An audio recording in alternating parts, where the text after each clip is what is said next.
那表达开的三类跟 CV 的各种家咯 ，US 嘛是的三类做的啲苗呢，啲苗不稳健嘛，使用地下喎，表面所以喏，啲 B 嘅呢 CV 就喏表達開的三類 CV 的各種家咯，啲 US 嘛咪使用地下的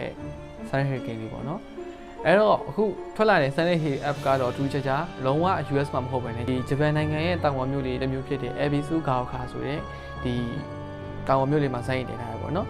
ပြီးတော့နောက်တစ်ထူးခြားတာတော့ဒီ game ရဲ့အဓိက main character Shimizu Hinako ဆိုတဲ့ဂျပန်ကျောင်းသူလေးပေါ့နော်အဓိကကတော့ main character က main ကလေးဖြစ်နေတာပေါ့ပြောမယ်ဆိုရင်ဒီ Silent Hill 3 ပြီးကလေးကနောက်တဲ့ထွက်လာတဲ့ series တစ်လျှောက်လုံးမှာ main character အနေနဲ့ main ကလေးပြန်ပါတော့ဒီ game ကတော့ပထမဆုံးဖြစ်ပါတယ်အဲ့တော့ကျွန်တော်တို့ဒီ game ရဲ့ခုန character တွေဇက်အိတ်ထဲထားတဲ့ခုနှစ်တွေကိုကျွန်တော်ပြောပြီးပြီဆိုတော့ဒီမှာပြောချင်တာကတော့ Ebisu Gaoka ဆိုတဲ့ဒီ game ထဲကဒီတောင်ပေါ်မြို့တွေကပေါ့နော်ဒီအပြင်ဂျပန်နိုင်ငံရဲ့ခါနာယာမာဂယ်ရိုဆိုတဲ့ဒီတောင်ပေါ်မြို့လေးကိုအခြေခံပြီးတော့ဖန်တီးထားတာဖြစ်ပါတယ်ဒီ game ရဲ့ story ဖြစ်လာဖို့ဇက်ညွှန်ရေးပြည့်လို့ရတယ်နာမည်ကြီး psychological horror ဇက်လန်းနေကြီးတဲ့ Yukishi 07ဖြစ်ပြီးတော့သူပြောထားတာတော့ဒီ game ကသူ့ရဲ့နောက်ဆုံးလက်ရဖြစ်ခဲ့မယ်ဆိုရင်တော့မှ